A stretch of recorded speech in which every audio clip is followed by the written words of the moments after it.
everyone, and welcome to the seventh episode of Point of View, a series of leadership discussions by amazing workplaces.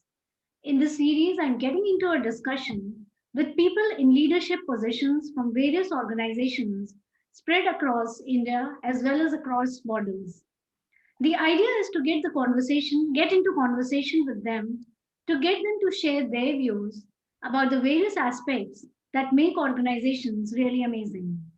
The purpose is to understand what drives leaders to their own workplaces so that we can delve deeper into the corporate philosophy and share with you path breaking ideas. Ideas that come straight from people who have gone ahead and changed their workplace to make them better, more inviting, and extremely thriving for their own people. Today, our guest on the show is Parvez Mulla, Senior Director, Products and Technology at CDK Global. Parvez is a product engineering leader at CDK with senior leadership experience in defining vision, executing strategic direction, and driving change collaboratively. Hello, Parvez. A warm welcome to our show Point of View. I'm really delighted to have you on the show today. Thank you so much, Ekta, for having me here. I think this is my pleasure to be here and share my thoughts and experiences. It's a great platform, and thank you for getting me here. Thank you so much for accepting our invitation. So, Parvez, your professional experience includes building from ground up and running global technology centers of excellence for companies like Microsoft, Pfizer, Capgemini. So, can you help us traverse through your career journey and what are the most important elements that help you succeed in your career? Yeah, please. Absolutely, Ekta. This is my pleasure to really talk about it. Uh, I'll tell you, very simple, right? The way I have looked at my career and I look at my journey throughout, right? I think it's normally, starting with startups or with smaller firms, right, who had very small presence or small teams, and really taking them to the level, really, not only from a headcount perspective, but in terms of the value that they deliver, in terms of, the product mindset that the employees build, and really taking the organizations to the next level. And I think one of the features that I really focus on in terms of launching these teams or launching these groups and building the organization culture is building the culture within the teams to stay curious, right? I think making sure all engineers within the team, right, they have the built-in DNA in their DNA and their culture to stay curious, to try out opportunities, to look at things differently, question things, right? Why are we doing it? Also, if you look at the traditional part which we normally see in our employees is they are very afraid to fail, right? So you need to create possibilities and let them know that it is okay to fail, right? But you definitely need to try out things in terms of exploring, and that's how you can actually take the organizations to the next level, moving away from the regular thinking and the regular process in doing something more innovative and more value added for the organization. The last one is whenever you're taking any decisions as a leader within the organization, making sure the managers in the team really look at facts, they look at data in terms of making decisions, right? That is very, very important, right? Not really taking a random call. I think if you really look at all of these qualities together, and if you look at one of the journeys that I have seen in the past, right, one of the organizations, right, it was a very small team, right? We were just starting up and just setting up the foundations part, a very short team. I think really what stayed together is building that trust element with the team, laying out the foundational part and laying out the vision, strategy, and roadmap.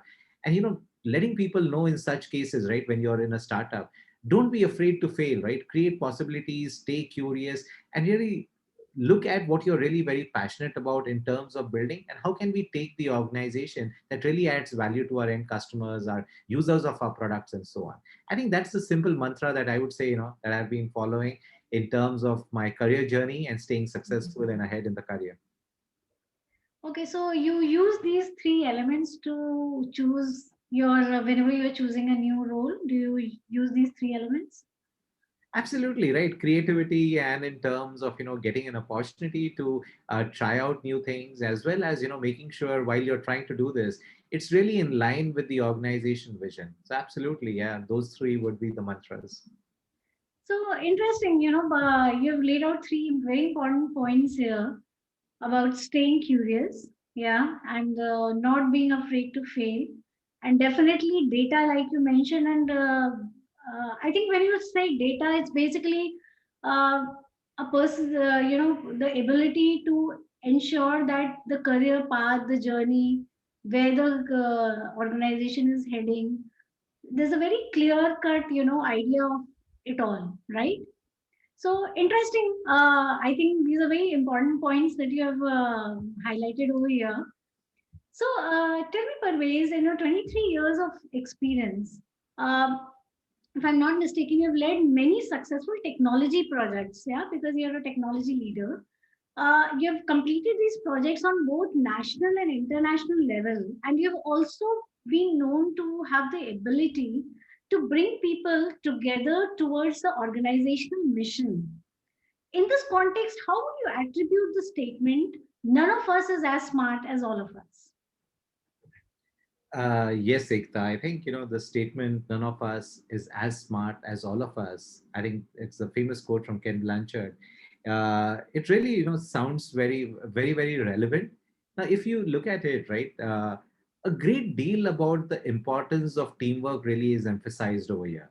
Sometimes it sounds silly, to say this is since its importance is stressed out through our lives. But every now and again, right, we all have those eureka moments, right, where we really learn to appreciate the team around us. I think the three lessons that I would say that I have learned over here is the team's personality is so much more than just the summarization of every individual's personality. With everyone working together, individuals drift away from their normal selves, and they morph into more motivated, driven, and creative teams for themselves.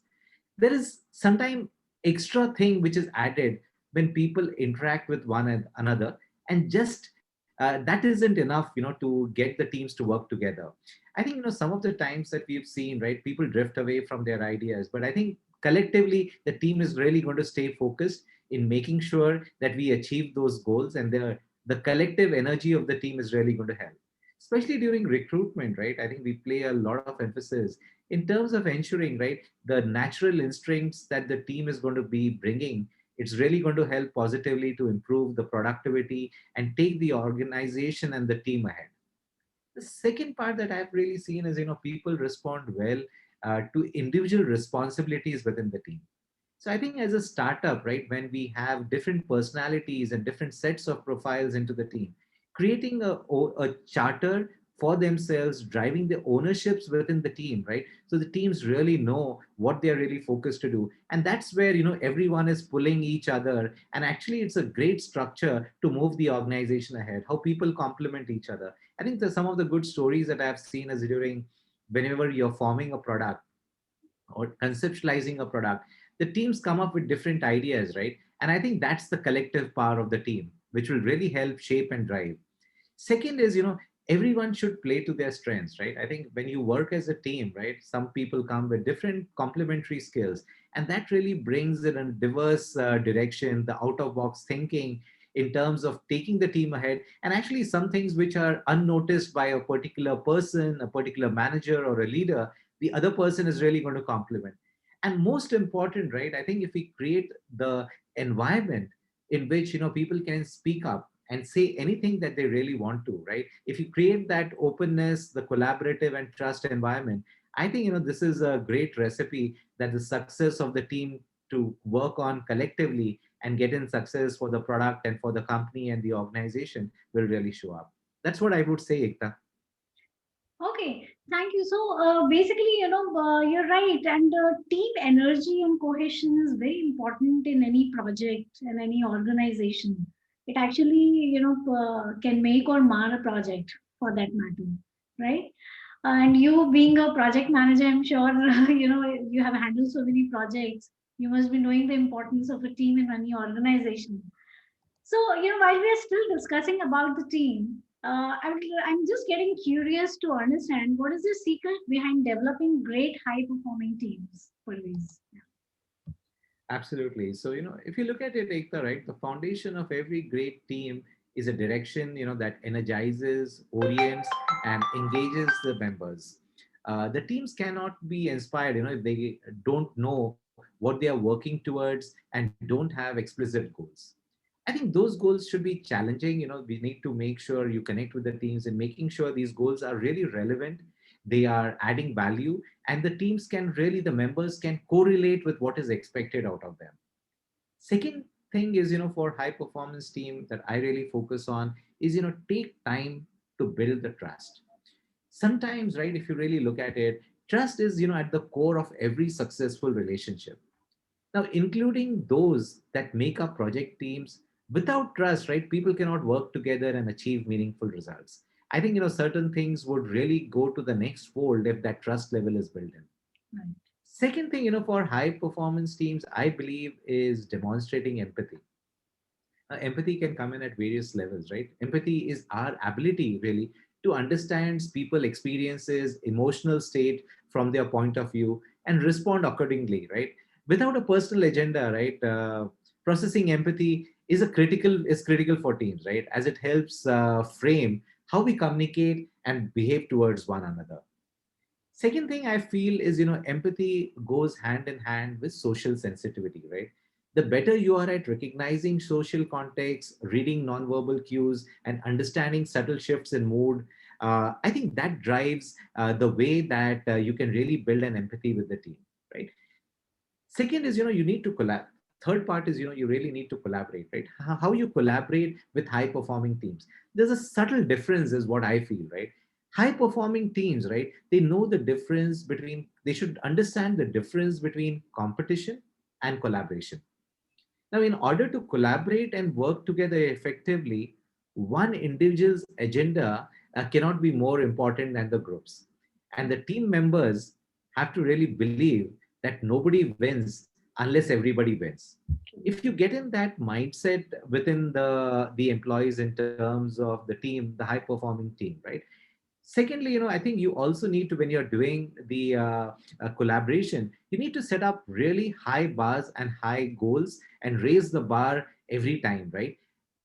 That is really one of the core elements. One example, that I really feel that I have seen now, especially, when you have the menials, right, or the young generation, the new employees, the freshers and grads, right? When they join an organization and they are part of a high performing team, I think, they don't really at times care about the monetary part on their salary, but they really care about the type of work that they would be working on, the type of the difference that they would make into their careers, into their personal lives, and do something extraordinary. I think that's where they are here for. Now, if you need to give them that kind of environment in within your teams, right, you need to make sure there's a growth mindset, right? I think that's very important. Initially, we used to work on a very fixed mindset, and it used to work, right? But that was a different era. Now it is more of a growth mindset. We need to believe in the intelligence that the and the talent, and our talent, and how they can really help in terms of growing. What can they do in terms of solving problems more creatively, and take the risk tendencing attitude, right? I think that's basically what I would say are constituents to building a great high performing team. And actually, getting, once you have that, all these in mind, all these in the team, right, there's no way, the teams would not really do well. And I think if you have this collaboration, the mindset, and you keep on challenging the team is all set, to be a high performing team, and they will take you also to the next level, take the organization to the next level. Thanks, Parvez, for sharing your ideas about building high performing teams. So now I would like to actually ask you that being an engineering leader responsible for R&D and D and innovation, how do you explain the importance of innovation in an organization's success? Sure, Ekta. In fact, innovation is very close to my heart. And, modern businesses grow and succeed in today's corporate climate for a myriad of different reasons, right? Yeah.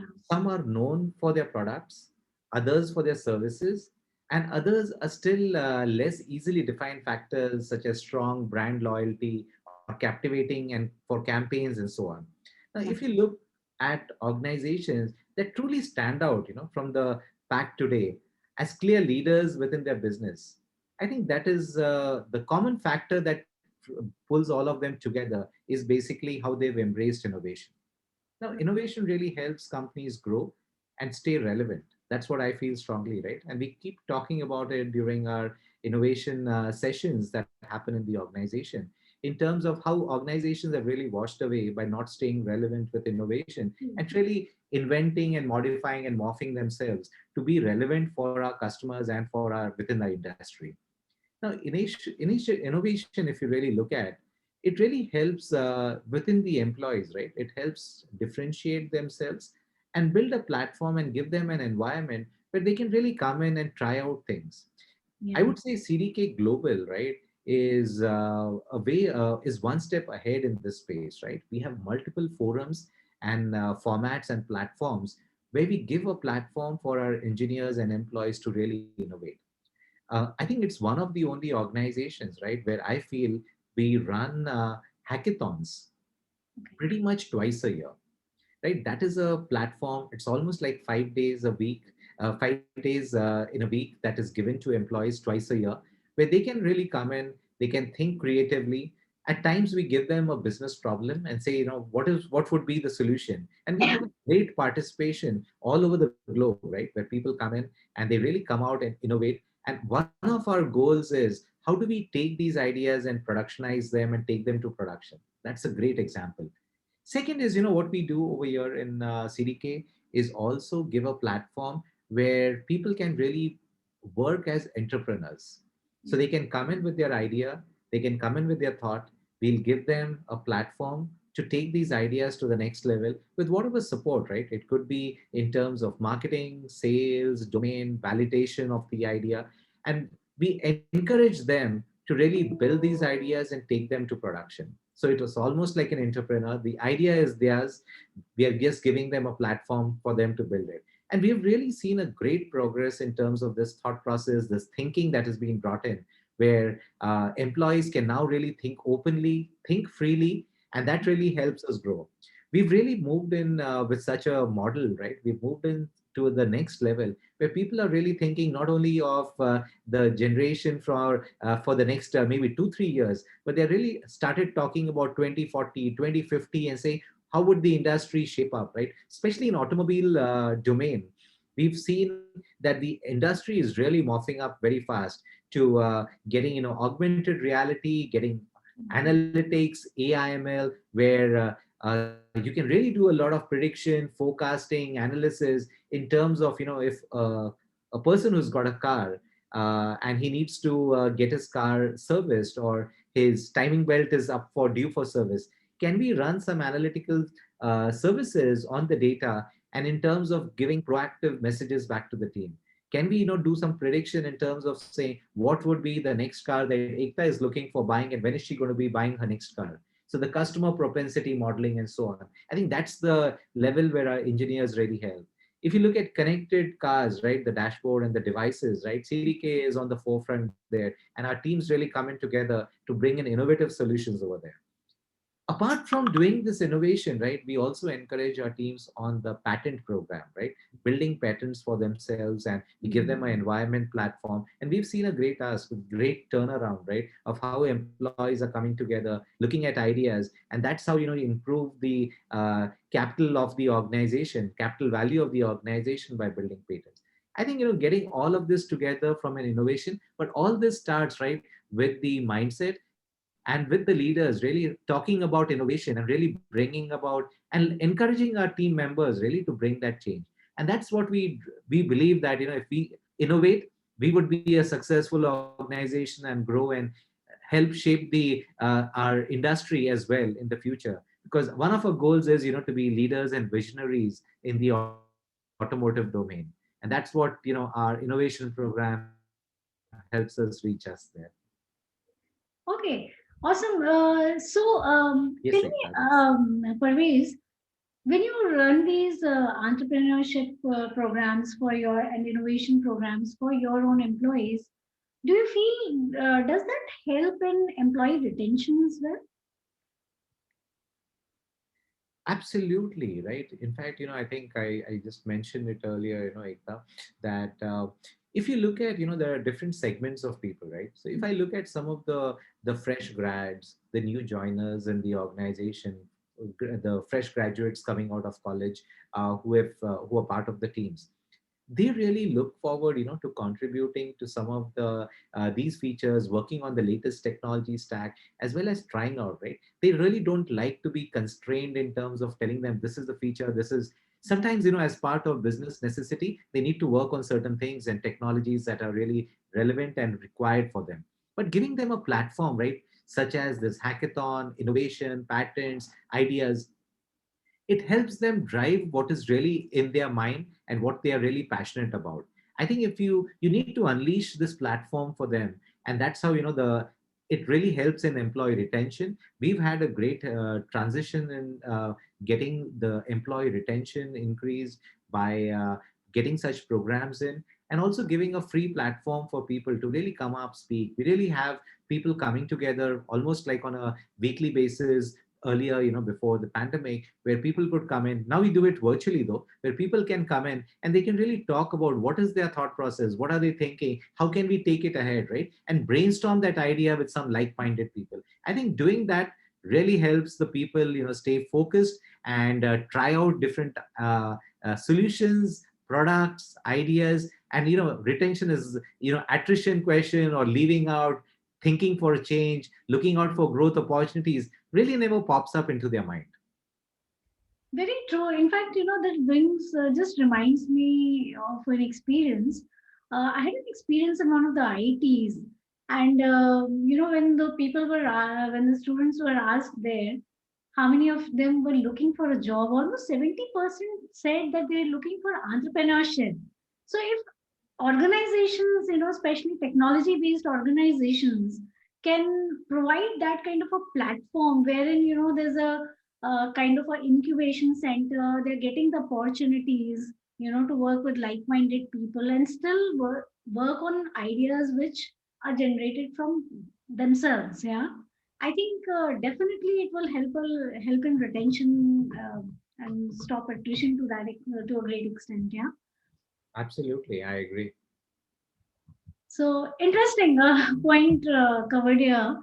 So, Paris, that brings us to the last question of this session, which is, something related to the current aspect, what the world is going through right now.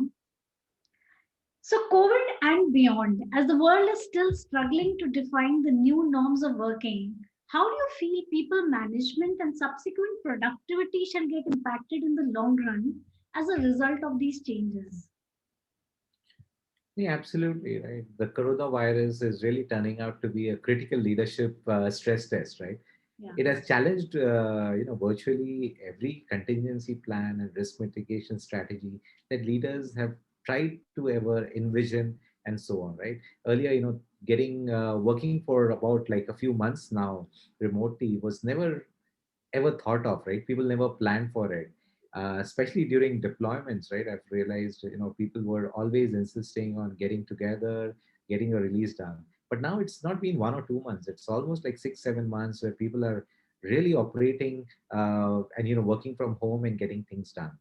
Now, if you look at, I think the one of the things which I really keep telling the team is, as they prioritize the speed and agility over elegance, I think that's going to really stop the disruption. Like the new strategies that drive action and inspire the team, we'll have to constantly keep looking at what can be done differently within the teams to get the teams to really improve the productivity.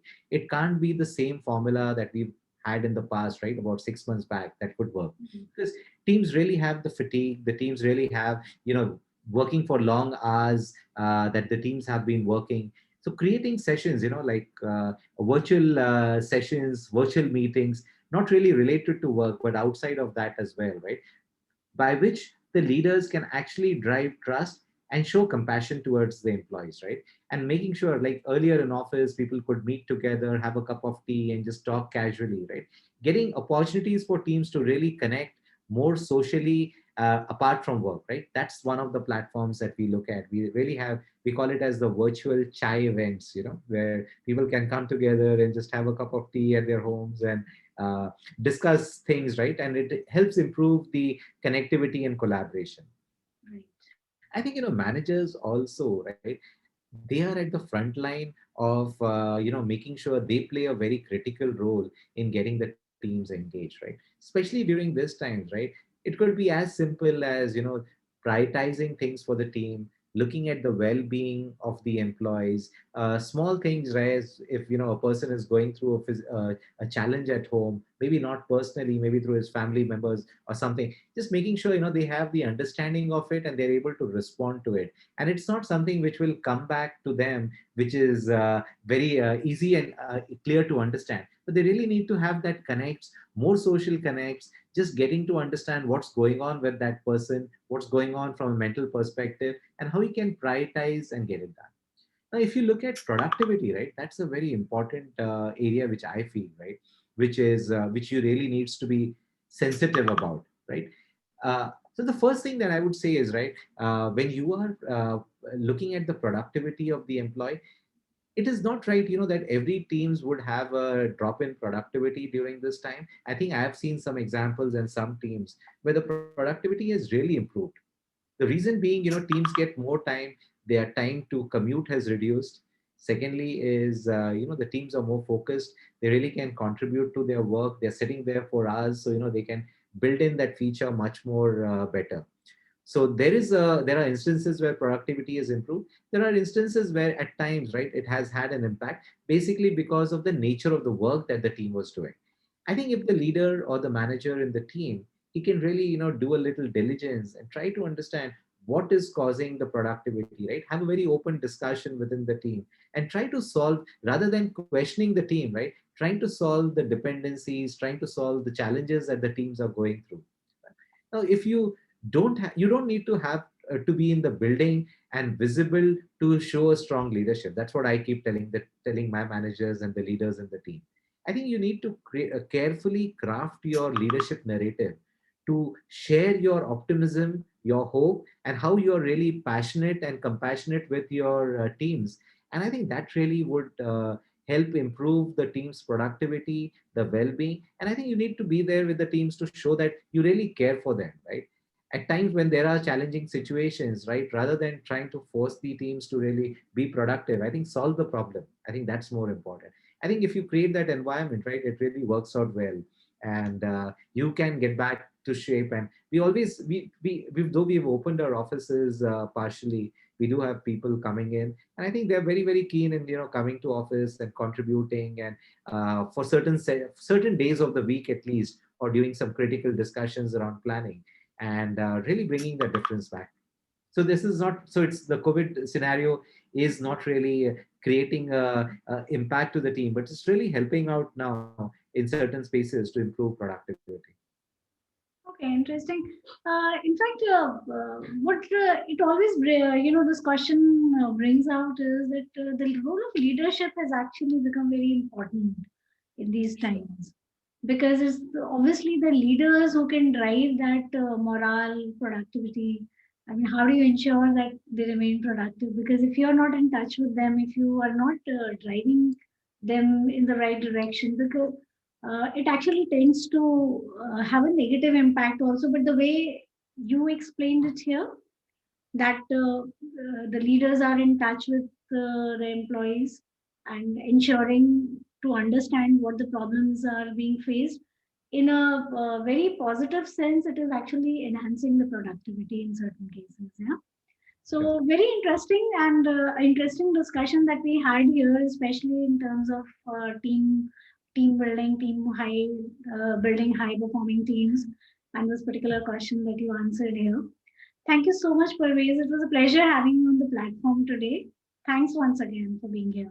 Absolutely. Thank you so much, Ekta. I really enjoyed the discussion. Very, very interesting and very Same here. insightful. Thank you so much.